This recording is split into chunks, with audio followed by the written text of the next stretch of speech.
He would love nothing more than to divide our country based on race, religion, gender, orientation, or immigration status. Because this is the only way he knows he can prevent the solidarity of us working together across all of our differences. You know, it's really quite interesting how people have tried to manipulate people and how to intimidate people and change their minds. This has been going on since we've been in America. You know, you go back to the days of slavery.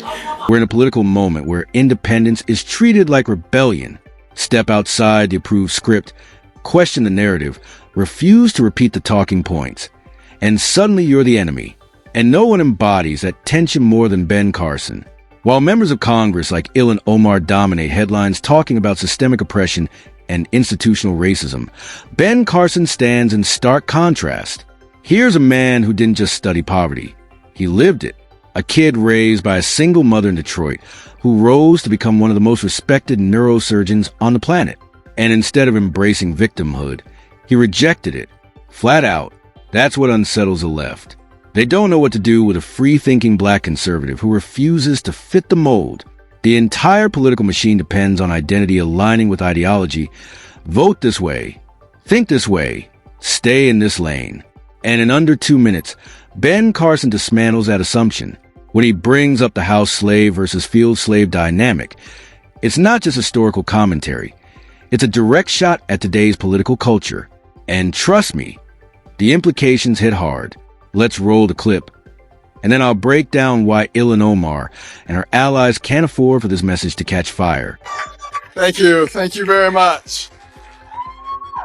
And thank you for your courage to be here, because in the society that we live in today, it takes a lot of courage to say that you're supporting President Trump. And, you know, it's really quite interesting how people have tried to manipulate people and how to intimidate people and change their minds. This has been going on since we've been in America. You know, you go back to the days of slavery, you know, and in a lot of the states there were more slaves than there were owners. So what did they do? They had to divide the slaves. So they told the ones in the house, you're better than the ones in the yard. And the ones in the yard, you're better than the ones in the field.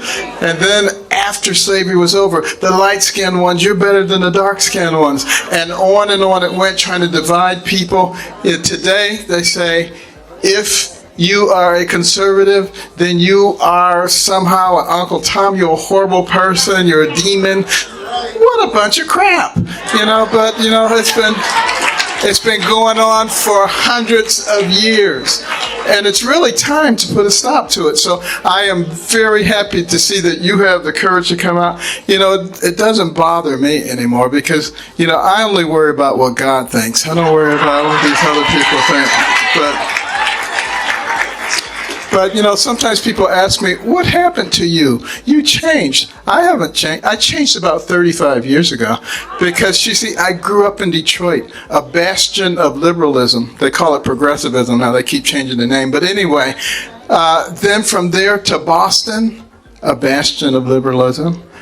Back to Detroit, and then to New Haven, Connecticut, a bastion of liberalism, and then to Ann Arbor, Michigan, a bastion of liberalism, and then to Baltimore, Maryland, a bastion of liberalism. So I had no chance. I was a liberal. I was way out there. And then I did something that liberals are never supposed to do. I listened to a conservative. I listened to Ronald Reagan, and I said, you know, he doesn't sound like a horrible racist person. He sounds just like my mother. And at that point, I started thinking for myself.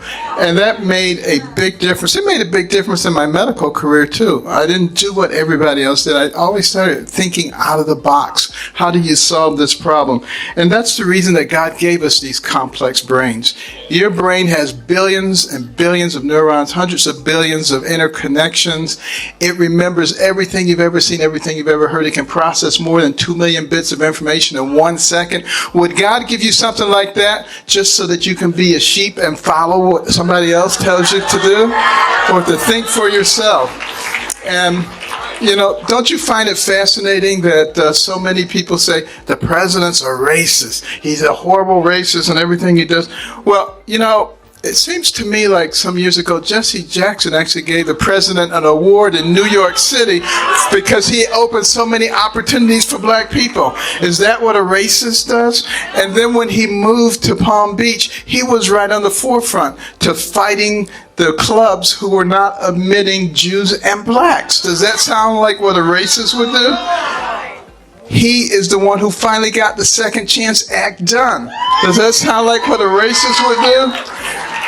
When he took office, he brought the office of HBCUs to the White House so it could get appropriate attention, more money than ever.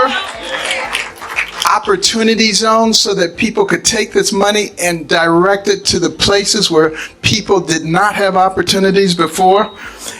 An economy where you have the lowest unemployment rates for black people in history. And it goes on and on and on. Let me tell you something. If he's a racist, he's an awfully bad one. He needs to go get a lesson from the real racists. The people who look at somebody like you and me and they say, because your skin is a certain color, you have to think a certain way. And if you don't, there's something wrong with you. And they start calling you names. Those are the real racists. But the president believes that a rising tide lifts all boats. He doesn't believe in identity politics, and that's why he's doing things that work for everybody. And we should be happy about that. And the media, they like to pick on him, any little thing. He's not perfect. I'm not perfect. You're not perfect. The only one who ever was perfect was Jesus, and they crucified him. So, think about this. And we need to just look at the big picture. Think about all the incredible things that are happening. Think for ourselves and be missionaries. Go out and talk to your family, talk to your friends, help them to realize, because see, if all they're doing is looking at certain media, they don't even know about these things that we just talked about that he has done. And so they can perpetrate this horrible image of him being a bad person. It is absolutely not true. I work with him all the time. He's a wonderful person. He's become a good friend. You remember during the campaign when we were having a debate and I couldn't hear my name. I came out, I stood there, I was waiting to hear everybody else gleefully walk past. He was the only one who stood with me until they straightened it out. That's the kind of person that our president is. He is my friend, and he will be your friend as you get to know him. Ladies and gentlemen, the 45th president of the United States, Donald J. Trump. Did you hear what he said? Convince people they're hopeless. Convince them they're victims. That's the formula. And Ben Carson just said the quiet part out loud. He's not playing politics. He's exposing strategy. According to Ben Carson, the modern liberal establishment, the one championed by Ilhan Omar, thrives on dependency. Keep people angry. Keep them discouraged. Keep them believing the system is rigged beyond repair. Because once someone feels powerless, they look to government as their rescuer. And that's where this clash becomes personal. Ilhan Omar has made her opposition to Donald Trump crystal clear. It's not just disagreement. It's visceral. But in that hostility, something important gets ignored. Ben Carson. Because Ben Carson represents a walking contradiction to the narrative. A soft-spoken, brilliant man who grew up in Detroit, a city long run by liberal leadership, and concluded decades ago that the promises weren't matching the outcomes. He didn't blame the system forever. He didn't wait for rescue. He changed his mindset. 35 years ago, as he puts it, he woke up, listened to the rhetoric coming from Ilhan Omar. It's division, grievance, America framed as irredeemably flawed. Then listen to Ben Carson. Unity through self-determination, empowerment through responsibility, freedom from elite management. That contrast is why he's dangerous to them. Because if America is nothing but oppression, how does a poor kid from Detroit become a world-renowned brain surgeon and a cabinet secretary? How does Ben Carson exist inside that story? He doesn't fit the script. So instead of debating him, they dismiss him. Instead of answering him, they attack him. Because the moment Ben Carson speaks, the narrative starts to crack.